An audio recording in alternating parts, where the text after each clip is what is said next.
Bonjour à tous, bienvenue dans Fil de Science, le podcast Futura où nous retraçons l'actualité de la semaine.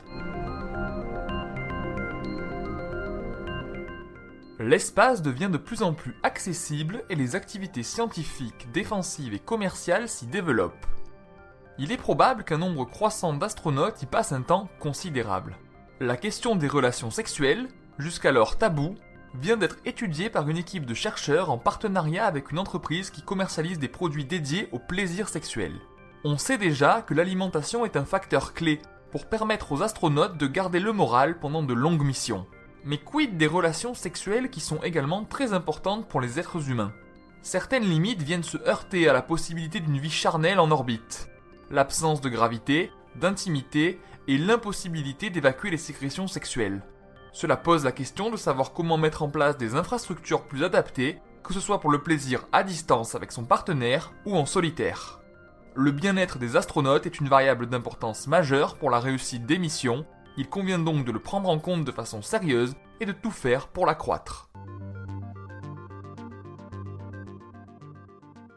Une récente étude suggère, sur un échantillon extrêmement restreint, que les enfants avaleraient jusqu'à 10 fois plus de microplastiques que nous. En effet, en comparant des analyses quantitatives de certains composants chimiques du plastique, des chercheurs américains et chinois ont pu observer que les selles d'une dizaine de bébés contenaient plus de particules de microplastiques que celles d'une dizaine d'adultes. Toutefois, de telles analyses demandent à être reproduites sur des cohortes plus grandes afin d'étendre potentiellement les conclusions à la population générale. Enfin, cette étude ne dit rien des effets potentiels sur la santé de cette possible exposition supérieure. Cependant, des études chez l'animal ont déjà montré le caractère néfaste de ces microplastiques sans que de tels effets soient pour l'instant identifiables très clairement chez l'être humain. Comment se forment les étoiles ? Cette question taraude les astronomes depuis des siècles. Si nous avons avancé dans la compréhension de ce sujet, nous sommes loin d'en avoir percé tous les secrets. Un mystère qui persiste est celui de la formation des nuages moléculaires qui, en s'effondrant, participent de leur création. Si plusieurs théories existent pour rendre compte du phénomène, les observations se font rares et corroborer les théories reste difficile avec de simples simulations.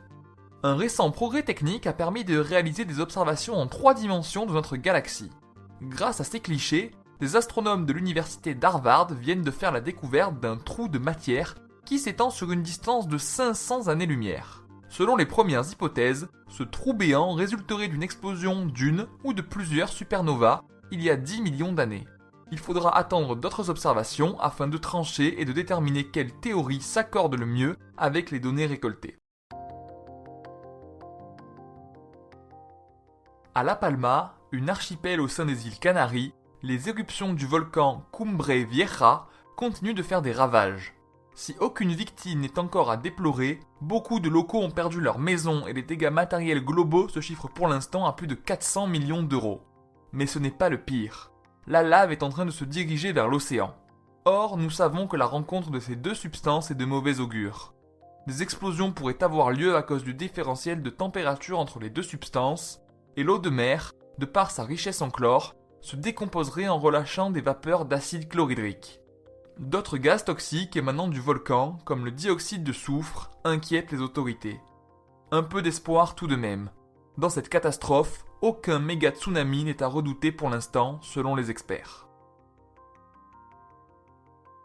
La ville de Tal el-Haman, en Jordanie, qui pourrait correspondre à la ville antique de Sodome, aurait été rasée de la surface de la Terre il y a 3600 ans par une météorite semblable à celle qui a explosé dans le ciel de Tunguska, en Sibérie, en 1908. Ce sont des chercheurs californiens qui ont émis cette hypothèse en analysant et en remarquant certains détails au sein des strates géologiques correspondant à l'âge de bronze. Ils ont retrouvé divers débris de matière dans une configuration qui laisse penser que la température a pu atteindre les 2000 degrés. Ajoutées au modèle théorique, ces observations suggèrent fortement l'explosion d'une météorite dont l'onde de choc 1000 fois plus puissante que la bombe nucléaire d'Hiroshima aurait été responsable de la disparition de la ville. Curieusement, l'hypothèse qui semble bien corroborée désormais ressemble étrangement au récit de la destruction de Sodome dans la Bible. Peut-être est-ce le premier témoignage écrit de cette catastrophe.